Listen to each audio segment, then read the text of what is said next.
Hello and welcome to Nick and Kristen in the podcast. I'm Nick. That's Kristen. This is the podcast. And yeah, if you are someone that listens every day, you may have noticed we missed one yesterday. I know. It was unexpected. So it was Lily's last day of school. And so like the day just kind of like really went away from us. Like we picked her up. It was only a half day. Yeah. And so like we had all this time, but then we spent all this time with her. And then by the time we like went to bed, you had to go do the Battle of the Bands at the Ponderosa. And I want to hear a little bit about that. But yeah, so like we realized we're like, oh, we didn't do the podcast and there's no time to do it because you didn't get back till like 11:45. Yeah, so I was asked to judge bands. As you can imagine, I have much experience in being a Battle of the Bands judge. Now, my first question to you was like, why did they pick you? And did they pick you before you lost the radio job? No, so I'm friends with the DJ at the Ponderosa, and he needed somebody. But like, what qualifications do you have? I was on the radio, and so it sounds like I know music. So, and I've been there a couple of times. Like I'm a DJ there as well. So,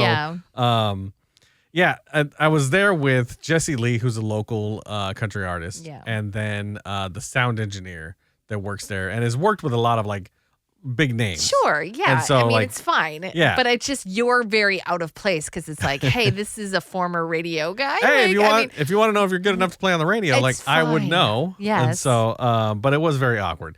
Because I had to sit there. We had our own special table. Oh, like American Idol. Like American you have Idol a Coke style. right here, and you're like... Only the band performed for 45 minutes. So it wasn't like 4 minutes at a time. It was 45-minute set, and then they had a 15-minute break, and we had to give critiques. And, you have to be positive. Critiques. Yeah, like I didn't say anything. You're horrible. Give it up. I didn't say anything I didn't know anything about. So yeah. I let Jessie, who's the musician, talk about like the sound and traveling and all that stuff, where she's like, oh, I could tell you were missing this. I could tell the transition here was off. Because so what she exactly knows. did you critique? So I commented on their outfits. I was the Paula Abdul. Because if there's anybody there that's qualified to talk about their outfits, it's Nick. Well, they had a good look. And so I mentioned that. This, and then, this, and I like this. I know stage presence and I know comfortability. And so I was like, you mean comfortableness. Yeah. Comfortability is not a word. It's not? Is comfortableness a word? Comfortable is a word. Comfortable. There. I could tell if they were comfortable or not. Yeah. Comfortability is becoming a thing. And I keep trying to. Is it becoming a thing? Yeah, I hear it all the time now. And I'm like, it's not a word. What you're trying, the word that you're looking for is comfort. Nah. Comfortability. We'll call Webster. You looked comfortable on the stage. Yes. Your comfortability. It's like, no. We don't have to get fancy with it. It's just the word comfort. You got to add ability to words. No, you don't. So they had good comfortability. And and so I commented on that. Like, they were both great. One was a little more polished than the other. And so I was able to say, like, hey, you guys sound like an actual band. I didn't say that, but they did good. Oh, boy. I mean, I miss the days when it was just like one song and you're done. What do you mean the 45-minute set? That's like a whole concert. I was expecting like 3 songs, but they did 45 sets each. But the thing that came up was, in a Battle of a Band style, do you think that they should only be able to sing originals, or are covers okay? Oh, boy. Well, it depends. When you think band against band. I mean, I think band against band, I think original song. That's what I think, too. It's not a karaoke competition, right? Yeah. Scott Pilgrim versus the World, you see, like, their own bands with their own songs against each other. And that's how you would as a, old school radio would go to these Battle of the Bands and find the band that, worked out. Or that did really well, and this was all covers. Yeah, see, that feels a little less talented. I hate saying it like that, but it's like, because I grew up both of us, really, to be honest, like in the Vegas radio stations that we grew up in. There was one station that did a Battle of the Bands every year. Yeah. And there's a lot of great music that has come out of Vegas. There's been, not Fall Out Boy, I'm sorry, Panic at the Disco. Yeah. The Plain White Tees, I believe, came out.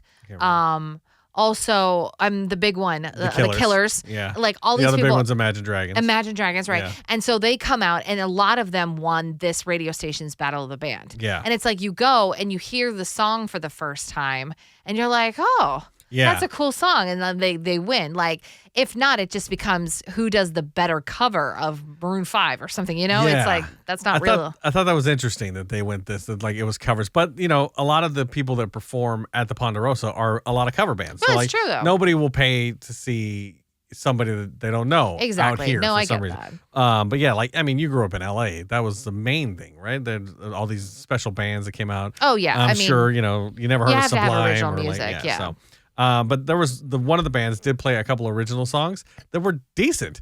Like I was like, oh, those are pretty good. They stood up to like your covers, where you do the cover and you're like, well, you're now set yourself against like the artist that sings these epic songs, and they fit in really well. So I was well, shocked. Yeah. Well, great. Yeah, and I was able to judge that and say that out loud. And well, there was one time that she covered Kelsey Ballerini. Okay. And she covered Dibs or whatever, like her first single. And if she had finished there, I was gonna bring the only interesting thing about me is that I was the first DJ to interview Kelsey Ballerini. Who cares? I know, like literally, it was just who gonna cares? Be like, I don't know. And she sang that song for the first time at our radio station, and even her, the one covering the song, is like, who cares? Like, what a weird. But like it popped in my head. I'm like, oh, I have one interesting fact about me, and then we went and had sushi. It's not a fact about you. It's a fact about Kelsey Ballerini. Yeah, but I was there. I was there when the fact happened. I'm the first one, or you were. I mean, we're the first ones. No, I know. To I was interview there too, Kelsey. I know. and I don't go around talking about it. That's my claim to fame. That's a weird claim to fame. Well, I don't have a lot of fame. She's not even really super. She's not super famous anymore. She's up there, but she's not like she's not on top of the world right now. But when she was, and this cover gave me a way to relate and sound like I was more important than everybody else. Fine. Okay. Yeah, it didn't work out because she had like eight songs after that. But the third song after that, I was like, well, I can't bring it up now. Yeah. If it was the last song, hey, totally can we talk about that one song you sang? Oh boy. Oh, speaking of so yeah, it was fine. I get to do it 3 more times. So. So summer has officially begun for us. Yes. Today was our first official day with no school for our daughter Lily, and it was okay. It was tame. Yeah, it was tame. Long as all hell, though. Well, that's going to be the theme. Yeah. Because the daylight hours are long. She got us up. Well, I had to go to work. So like I was up, but she got up like 7-ish, Yeah. And so when you got the whole day, it's a big stretch of time. Yeah, we watched like a little bit of TV, had some breakfast, then her friend texted and was like, "You want to go to the park?" Or so she came over for a little bit. They played for like an hour and a half, and then we got bored and we went like, let's go to a park. So we went to a park for 2 hours. Came back, it was 11:30. I was like, oh my god, I know, I've done so much today. Much. Yeah, and then you painted. You got home at 1, and then you did all sorts of arts and crafts. We made potions, and all the stuff. We went through all the things that we bought for the whole summer, and pretty much done already. I know. And then she had karate like really late. Karate's really late. But by the way, she's in weapons training, and she's got the staff now, and she's looking fierce. And I'm getting excited. I'm like, all right, like this is what we're paying for now. Exactly. So I'm jazzed. So she went through. She has her junior black belt, and now she's on to weapons. And so that's kind of her actual black belt training. Yes, I'm excited. I know. She's gonna be able to kick everybody's ass. I like hopefully, that. Right? Yeah. I want to know if there's anybody in concert that you would, or is there anybody that you still want to see in concert that you would pay for? Well, and then on top of that, if they were at the Sphere, would you go see them? So the whole Sphere thing has become a thing. Like, if you don't know, the Sphere is the big round dome in Las Vegas. It's a concert venue, and also like they show movies and stuff. And it's like these insane graphics that are all around you, and people are losing their mind. It looks like an insane venue. I've never been there. I've never seen anybody there, but like, I think it would be cool to do anything there. I think it looks epic. It seems super cool. Like, my friend has gone and seen the Backstreet Boys multiple times, and then she just got back from Vegas to see No Doubt. Yeah. She just had her birthday. And so, like, it's funny because the No Doubt was trending because of how bad Gwen sounded. Yeah, my friend that went said she didn't sound bad at all. Well, and then I hit up my friend, and I was like, hey, did Gwen sound bad? And she was like, no, she was great for us because she did multiple shows. And so she's like, maybe it was the last show or whatever. And that could be sound. That could be anybody's problem. Exactly. So I was thinking about this too, because I was like, man, I'd love to go to the Sphere, but there's not a lot of people I care about seeing live. And then like when I really think about it, like my millennial brain kicks in and I go, oh no, I would totally see Fall Out Boy. I would absolutely see Green Day. I would see Paramore. Like, these are the artists that I would see. But the graphics have to be on point. I don't think they would do it if they didn't do the graphics. Fall Out Boy would be interesting there because cool. I feel like they would get weird with the graphics. Yeah. Like, and then Green Day would be interesting too because they're like, But also, this is an opportunity. I mean, we've seen it with the Backstreet Boys. This is an opportunity in sync. If NSYNC reunited and went to the Sphere, I would pay grown-up money for that. Okay. Because I know it'd be fun. Because imagine like the marionettes like appearing all around you from the Bye Bye Bye era. You can see the person up at the top doing the marionette. Yeah. Like, I would be down for that. Like, I would pay adult money. I know my friends would. Yeah. And my thing is, like, I can't hang in a regular concert anymore because I'm old. Like, I don't want to stand. I don't want to, like, be packed in. But, like, there's the pit where everybody stands. Yeah, it's general admission. And then everything else is seats, and everybody stays seated. Everyone just sits and enjoys the show. Yeah. Because it's like, why? Why stand? Unless you're in the pit. Well, if you're there for NSYNC, you're standing. Like, there's no way you're going to be, like, sitting on your butt. You can't sit back and watch Bye Bye Bye. Like, that's just not going to happen. I could. So, I don't think you could. You'd have to get up and be like, oh, snap. It would be so fun. Yeah, I think that would be cool. Damn you, Justin Timberlake. Why do you suck so bad? I was thinking, like, because I love Boyz II Men. I've seen them like 4 times in concert. So boring. But they wouldn't be good at the Sphere. Like, I wouldn't go see them at the Sphere, but they're great live. They can sway like nobody else. If you get a chance to see them live, they're amazing live. No, I'm sure they're amazing talents. Yeah. Just not known for their live like it wouldn't, presence. It would be a terrible like Sphere show. Yeah. Fall Out Boy would be good. Metallica's supposed to be coming. Oh, really? That would be really good. I'd probably see him. I don't know if I'd go see Metallica, but I'd go see Metallica. And if Garth ever did it, I might do it. Garth would be fabulous. I don't know how it could get better.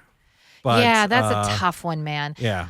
Because I have seen some great acts. And I talk about this to anybody that will listen. Yeah. Like, I've seen Queen at the Hollywood Bowl. I've seen the Eagles. I've seen Neil Diamond.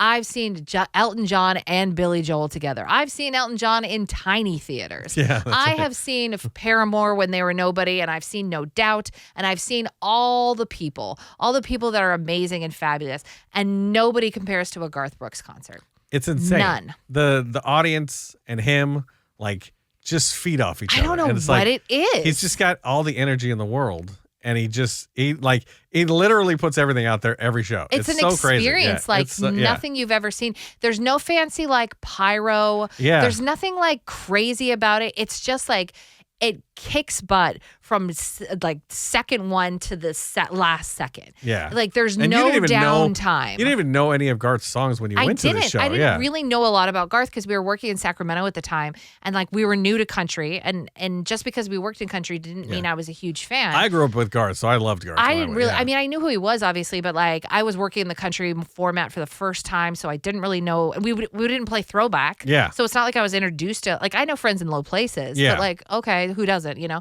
And then we go backstage, we meet him. I'm like, oh, cool. I guess, like, you know, he's nice. Yeah. Trisha was there. I'm like, oh, hey. I mean, I understood what an awesome experience this was because I knew what a big star he was. And then we had like front row tickets. It was we were and I was really, like, really oh, close. this is crazy. And I was like, well, you know, we'll say a couple songs. Like my butt was up and dancing the entire show. Like even if you don't like Garth Brooks, like if you have a chance to go to a Garth show, you go. Yeah, you see how just everyone kind of, it's just he knows how to control a crowd. Like he's a great performer and entertainer. And he just does, and everyone that sees him says the same thing, and they're not lying. So, no, it's interesting because it's like I was thinking about this earlier today because we were listening to the Mulan soundtrack. Yeah, and Donny Osmond does the voice of one of the characters in it. That. Yeah, it's Donny Osmond. Oh. And I was just like, this sounds very old because Donny Osmond wasn't like a star for me. Yeah, but like they don't make stars like old Hollywood stars anymore. Yeah, like because we met Maria Osmond. I was just say we met Maria, and she was polished. Fabulous. Like she knew our names. She knew what she was talking about. She was on point. She was energetic. She was made up. And like same thing with Reba when we interviewed her. Same thing with Garth. Classics, they're on point. They had to go through some training. Media training. Yeah. And then you run into these new guys that are half drunk from the night before. They didn't even get up to shave. They don't know what they're talking about. They don't know where they are. They're looking at everybody else in the room but you. It's like, and they're expecting you to just like make them look good, or just their mere presence is enough for you. And it's like, wow, like this is just not what it used to be. Yeah, even when we did the radio room, like we met all the new guys, and we won't name any names, but a lot of them were very forgettable. Yes. And then like someone that you've probably never even heard of or met was Clinton Black. Clint Black. Like he walked in and like you just feel the energy change because he's like a pro. And he's like locked in, and you're just like, man, I just like had a moment with Clint Black. You know what I mean? He gives Like, you everything. Yeah. Like he's invested in the interview. And it's funny because he took us aside after we interviewed him in Nashville. And he was like, by the way, that was the best interview I've ever done. Yeah. Or maybe great. of the day. Of the Probably day. not of like I his don't think lifetime. ever, but yeah. But he was just like, man, that was a great interview. Because we were prepared. Yeah. I was we a were huge looking Clint at Black other fan. radio Yeah. people and they're like not prepared. So it's just like Yeah. people phoning it in. So it's just nice to see. Sorry again that we did not do a show yesterday. And I will remind you that we are brought to you by Oh, yeah. the Clark County Trash Pandas. The Clark County Trash Pandas, a slam dunk for Clark County basketball fans, bringing professional basketball, family-friendly entertainment, and commitment to the community we all call home. The Clark County Trash Pandas, where community, passion, and professional basketball come together. We actually had someone hit us up and say, where can I get a shirt and a hat? And you can go to clarkcountytrashpandas.com, and that's where their website is. I don't know if they're selling hats and shirts yet, but when they do, make sure you grab one. Also, keep in mind that season tickets go on sale in December or October. October. Yeah. So follow them on Facebook for updates because that's how you'll get them. They're doing a lot with the community, and it would be cool to go see a game. And they just got like a new live streaming person, so they're going to be streaming the games. Why isn't that you? Well, he's a professional. What do you mean you're a I can be professional a and you're broke? commentator. Actually, I don't know if I could. It's basketball. But I'm going you have to commentate? I'll be busy DJing. Oh, Nick was like, the ball was over there and now it's... Oh, look, they scored. They're running back to the court. But Here they go. they all look like they're having fun. Goal. All right. Talk to you tomorrow. Next week, Monday. I don't know. Bye.